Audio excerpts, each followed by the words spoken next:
नमस्कार दोस्तों, मैं रजनीश पचौरी आपका इस इंग्लिश चैनल पर स्वागत करता हूं। चैनल का नाम आप जानते हैं, इंग्लिश विद पचौरी सर। इस पर आपका सभी का स्वागत है। और आज कुछ बच्चों की डिमांड पर एक टॉपिक आपके लिए लेकर आया हूं, जो हाई स्कूल और इंटरमीडिएट की जो परीक्षाएं होती हैं बोर्ड की, उसमें पूछा जाता है ये। और ये 4 नंबर का टॉपिक होता है। बोर्ड की परीक्षा में 4 नंबर का टॉपिक होता है। और बच्चों की डिमांड है कि सर स्टोरी कैसे बनाई जाती है उसमें परीक्षा में, तो वो मैं बताना चाहता हूँ आप स्टोरी कैसे बनाएंगे परीक्षा में। 4 नंबर यदि हम स्टोरी बनाना सीख जाते हैं तो 4 नंबर ये हमारे ठोस होते हैं। यदि हमारा इसमें एक भी स्टोरी में जो सेंटेंस आपके जो होते हैं, इनमें यदि एक भी गलत नहीं है तो हमारा पूरा 4 में 4 नंबर हमें मिलते हैं। देखिए, कोई भी सेंटेंस बनाने के लिए सबसे पहले आप जानते हैं, ये मैं रूल लिख देता हूँ इधर सब्जेक्ट, वर्ब, जो भी वर्ब होती है, और ऑब्जेक्ट, और प्लस में यदि आ जाए कॉम्प्लीमेंट तो कॉम्प्लीमेंट। हिंदी में कहते हैं कर्ता क्रिया कर्म और वाक्य बनता है नरम। यानी सबसे पहले हमें कर्ता पहचानना होता है किसी भी सेंटेंस में, उसके बाद में उसके अनुसार क्रिया लगानी होती है जैसा वाक्य है, और वाक्य उसके बाद में हमें पहचानना होता है ऑब्जेक्ट। ऑब्जेक्ट मीन्स होता है कर्म, यानी काम किसके ऊपर होने वाला है, किसके ऊपर काम हुआ था या हो रहा है या होगा, ये सारी चीज़ें हमें पहचाननी होती है। और सब्जेक्ट सबसे पहले हमें पहचानना होता है। सब्जेक्ट मीन्स होता है कर्ता, यानी इस वाक्य में मेन कर्ता कौन है, उसको यदि हमने पहचान लिया, और वर्ब हमने यदि पहचान लिया और ऑब्जेक्ट पहचान लिया, तो समझ लो हमने वाक्य बना लिया। फिर हमें कोई भी वाक्य बनाने में दिक्कत नहीं आती है। वैसे मैंने आपका जो ग्रामर का पोर्शन जो प्रारंभ किया है आपके लिए, वो मैंने पार्ट्स ऑफ सेंटेंस और काइंड्स ऑफ सेंटेंस, ये 2 टॉपिक करा दिए हैं। अगला टॉपिक क्रम से ही कराऊंगा। अभी आप देखेंगे बीच में 1-2 दिन परीक्षाओं के दौर में ये कुछ डिमांड थी, तो जो बच्चे हमारे जो भी ये टॉपिक नहीं कर पाए हैं उनके लिए मैं ये टॉपिक समझाना चाहता हूँ, ताकि सभी अपने घर पर बैठकर मोबाइल खोलें 15-20 मिनट के लिए और ये टॉपिक क्लियर करें। 2-3 दिन वीडियो आपको इसी प्रकार से, आज मैं आपको बताने जा रहा हूँ स्टोरी किस प्रकार से बनाई जाती है। अगले वीडियो में मैं आपको कल बताऊंगा एक्टिव पैसिव हमारे जो बनते हैं पेपर में, जो पूछे जाते हैं 2 नंबर का एक आता है। बट वी नो दैट हमारे लिए एक number, 1 number is also necessary and important. हमारे लिए 1 नंबर बहुत ज़रूरी और बहुत महत्वपूर्ण होता है परीक्षा में, कोई भी परीक्षा हो। तो 2 नंबर का एक्टिव पैसिव और 2 नंबर का डायरेक्ट इनडायरेक्ट आता है। तो मैं अगले 2-3 दिन में ये सारी चीज़ें आपको सिखाऊंगा, और परीक्षा में आप इसे फेस करेंगे तो आप अटकेंगे नहीं, भूलेंगे नहीं, समझ के आपको करना है। देखेंगे स्टोरी कैसे बनाते हैं। ये टॉपिक जो लिखा हुआ है ऊपर, एक स्टोरी है जो हाई स्कूल और इंटर की परीक्षा में आ चुकी है, पिछली बोर्ड की परीक्षा में आई हुई है। तो मैंने आपको बता दिया रूल क्या है। सबसे पहले सब्जेक्ट, उसके बाद में वर्ब, उसके बाद में ऑब्जेक्ट, एट लास्ट कॉम्प्लीमेंट। यानी कॉम्प्लीमेंट का मतलब होता है पूरक, जो भी वाक्य में अन्य चीज़ें होती हैं वो ऑब्जेक्ट के बाद में लगा दी जाती हैं यहाँ पर। तो ये हम स्टोरी आज बनाएंगे और देखेंगे। और देखिए, स्टोरी बनाने में हमें कोई इतना कुछ नहीं, ये कोई दिक्कत वाली बात नहीं है टॉपिक हमारा स्टोरी, कि अरे स्टोरी पर पेपर में आ गई तो कैसे बनाएंगे। यदि आप सेंटेंस बनाना जानते हैं तो आप स्टोरी बना सकते हैं। यदि आपसे सेंटेंस बनाना आते हैं मेरे रसगुल्लो, तो आप स्टोरी बना सकते हो, है ना। तो देखते हैं स्टोरी कैसे बनती है, आइए बात करते हैं। सबसे पहले बात करेंगे, वाक्य लिखा हुआ है ऊपर, सुभाष चंद्र बोस भारत माता के महान सपूत थे। देखिए, ये हाई स्कूल की परीक्षा में और इंटर की परीक्षा में पूछी गई है, पिछली परीक्षा में आ चुकी है। और देखेंगे कैसे बनाते हैं, इसका ऑपरेशन करते हैं आज स्टोरी का। तो देखिए, सुभाष चंद्र बोस भारत माता के महान सपूत थे। तो आप देखेंगे सबसे पहले इसमें सब्जेक्ट क्या है, सब्जेक्ट है सुभाष चंद्र बोस। सब्जेक्ट क्या है, सुभाष चंद्र बोस। और एक हमेशा चीज ध्यान रखें, कोई भी स्टोरी हो, स्टोरी हमेशा पास्ट में बनती है। प्रेजेंट की और फ्यूचर की तो कोई स्टोरी होती नहीं है। स्टोरी कहाँ की, स्टोरी का मतलब कहानी, कहानी, और कहानी कहाँ की होती है, पास्ट की। फ्यूचर में तो कोई कहानी, भाई फ्यूचर तो आएगा, लेकिन जब फ्यूचर में हमारी कोई कहानी बनेगी वो पास्ट बन जाएगी ना बाद में फिर। यानी तो प्रेजेंट में कोई स्टोरी नहीं है। अभी हमारी क्या स्टोरी, हमारी स्टोरी क्या है, हम स्टोरी पास्ट में जो बना चुके हैं वो हमारी कहानी है। तो ये सुभाष चंद्र बोस के ऊपर है, तो वो तो निकल गए, तो उन्हीं के ऊपर तो है। जो भी स्टोरी होती है वो आपकी मोस्टली आप देखेंगे पास्ट में ही होती है। तो सबसे पहले हमने सब्जेक्ट को पहचाना। सब्जेक्ट क्या है, सुभाष चंद्र बोस।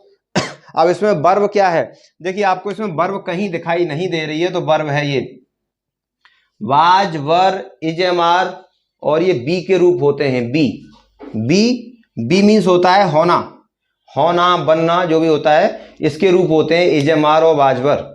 मैंने आपको बताया और आगे कल के टॉपिक में बताऊंगा, जहां पर बी को खुद आना होता है वहां बी खुद आता है, और जहां पर लगता है कि बी की जरूरत नहीं वहां इज, एम, आर काम करते हैं, और जहां पर पास्ट में यदि हम जाते हैं तो वो वाज, वर काम करते हैं। ये बी के ही रूप होते हैं। चलिए, तो ये, और बी क्या है, वर्ब है। बी क्या है, बी वर्ब है। बी की थर्ड फॉर्म आपने देखी होगी बीन होती है, तो बी क्या है, वर्ब है।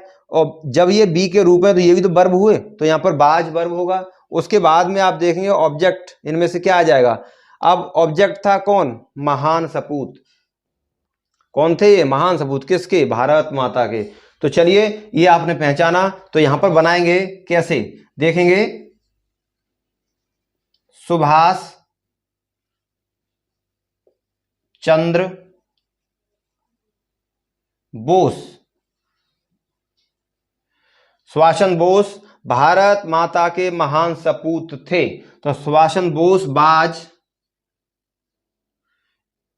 भारत माता के महान सपूत थे। सुभाष चंद्र बोस बाज द, महान को क्या बोलते हैं, great. Subhash Chandra Bose was the great, महान सपूत, great sun. Subhash Chandra Bose was the great son of क्या, भारत माता के, तो of mother, of mother India, mother India. तो हमने क्या देखा, सबसे पहले हमने देखा सुभाष चंद्र बोस, उसके बाद में बाजवर, ये हमने वर्ब लगा दी। उसके बाद में ये क्या है, ये ग्रेट सन, महान सपूत। यहां पर ग्रेट की जगह बर्थी भी लगा सकते हैं आप, बर्थी, WORTHY, बर्थी मीन्स होता है लायक। तो लायक जो होगा वो कहते ना, कभी कभी कहते हैं घर में भी, बोला ये तो मेरा लायक है, लायक बेटा है। लायक का मतलब यानी ये हर काम में ठीक है और अपने सही सबका बात मानता है, काम भी करता है, और ये हर काम में परफेक्ट भी है, और इसका जो पहचान भी है अपनी, तो ये लायक है। और नालायक, लायक और नालायक दो होते हैं ना, ये नालायक है, बोला ये लगा के रहता है टुल, सुबह ही लगा लेता है शाम तक रहता है, तो ये कैसा है, नालायक है। और ये कैसा है, ये लायक है। तो लायक का मतलब यानी बर्थी। तो क्या हमने बनाया, Subhash Chandra Bose was the great son of mother India. अगला हम देखेंगे, उन्हें नेताजी नाम से जाना जाता है, उन्हें नेताजी नाम से जाना जाता है। आज भी हम नेताजी कहते हैं ना सुभाष चंद्र बोस को, तो उन्हें का मतलब ही जाता है।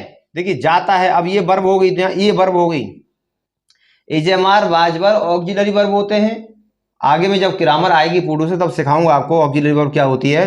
तो आप देखेंगे ही इज, अब जाना जाता है, देखिए ये वर्ब है, ये वर्ब है, ये क्या है, वर्ब, ये भी वर्ब है। लेकिन यहां पर वर्ब की थर्ड फॉर्म लगेगी, तो ये एक कंडीशन भी बन जाएगी। किसी भी वर्ब की थर्ड फॉर्म कंडीशन के रूप में भी होती है। तो यहां पर आप देखेंगे he is known, KNOWN, he is known as क्या, Netaji, Netaji, he known as Netaji. या आप नॉन की जगह ही इज पॉपुलर या फेमस भी लगा सकते हैं, he is famous as Netaji, he is popular as Netaji, उन्हें नेताजी के नाम से जाना जाता है। आगे क्या कह रहा है, उनका जन्म, किसका, सुभाष चंद्र बोस का, तो उनका जन्म 23 जनवरी 1897 को कटक में हुआ था। कटक कहाँ पड़ता है, उड़ीसा में, तो यानी उड़ीसा में इनका जन्म हुआ था। तो आप कैसे बनाएंगे, उनका जन्म, तो ही, देखिए आप बोलते भी हैं he was born, I was born, ऐसे बोलते हैं, तो यहाँ पर यानी मैं पैदा हुआ था, यानी मुझे पैदा किया गया था। ही वाज बॉर्न का मतलब उन्हें पैदा किया गया था ना, मुझे पैदा किया गया था, मैं पैदा हुआ था भाई। तो यहां पर क्या बोलेंगे, ही वाज और बॉर्न, ही वाज बॉर्न कब, 23 जनवरी 1897 को कटक में। तो he was auxiliary verb man verb B3, यानी ये नाउन का यहाँ पर सॉरी उसका क्या बता रहा था मैं, कंडीशन का भी काम करती है। तो ही वाज बॉर्न ऑन, कोई भी डेट हम लगाएंगे तो ऑन लगाएंगे, ऑन 23, कैसे, on 23 January JANUARY, on 23 born on 23 जनवरी 1897 इन कटक।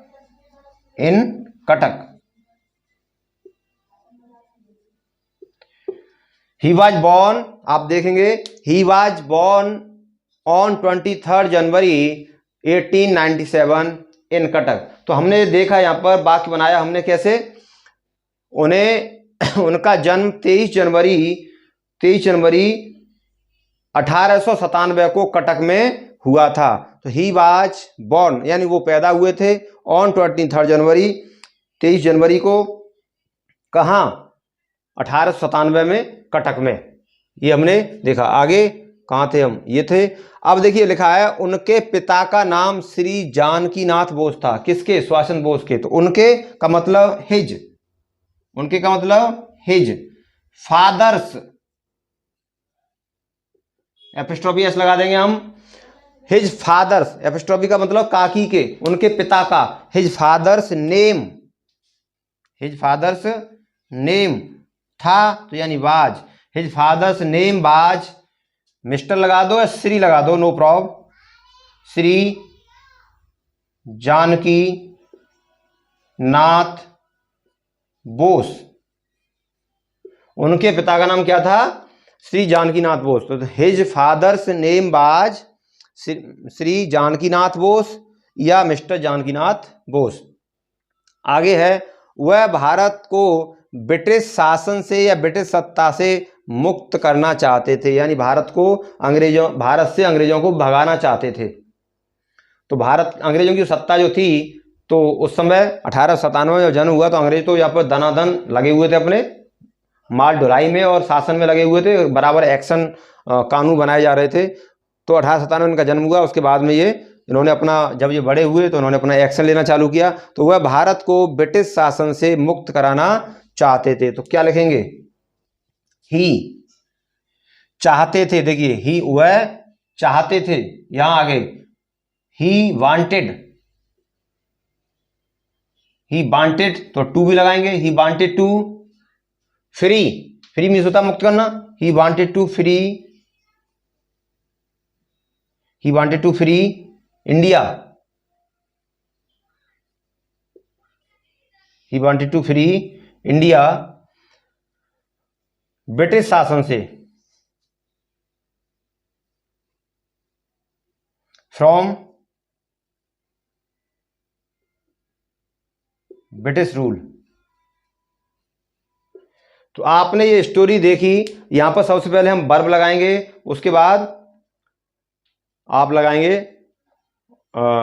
सबसे पहले सब्जेक्ट, फिर वर्ब, फिर ऑब्जेक्ट। ये हमने रूल आपको बताया।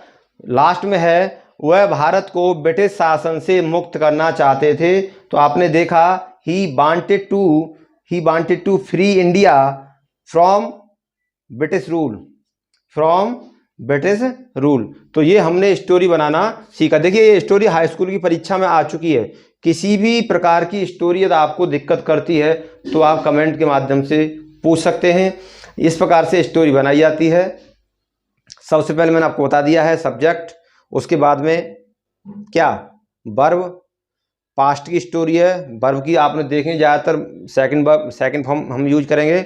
उसके बाद में ऑब्जेक्ट यानी कर्म, और कर्म के बाद में यदि उसके साथ कुछ है तो वो कम्प्लीमेंट में आ जाता है। तो इस प्रकार से हमने स्टोरी बनाई है। सुभाष चंद्र बोस भारत माता के महान सपूत थे। उन्हें नेताजी नाम से जाना जाता है, जाता है, आज भी जाना जाता है। तो he is known as Netaji, या he is famous as Netaji, या he is popular as Netaji. अगला है उनका जन्म 23 जनवरी 1897 को कटक में हुआ था। तो आपने बनाया ही वॉज बॉर्न ऑन 23 जनवरी 1897 इन कटक। कटक उड़ीसा में पड़ता है। His father's name was Shri Janakinath Bose. He wanted to free India, वो भारत को स्वतंत्र करना चाहते थे फ्रॉम ब्रिटिश रूल, यानी ब्रिटिश शासन से मुक्त करना चाहते थे, फ्री करना चाहते थे। तो हमने ये स्टोरी बनाई और आप देखेंगे इस प्रकार से स्टोरी बनाएं। वाक्य यदि हम बनाना जानते हैं तो स्टोरी बनाने में हमारे लिए कोई प्रॉब्लम नहीं है, ठीक है ना। And tomorrow I will tell you how we will make the active and passive, passive to active and active to passive. Passive से एक्टिव कैसे बनाएं, एक्टिव से पैसिव कैसे बनाएं। Tomorrow I will give this lecture, मैं आपको कल इसके बारे में बताऊंगा। और डे आफ्टर टुमारो, कल के बाद I will tell you about the direct and indirect call narration, उसके बारे में बात करेंगे।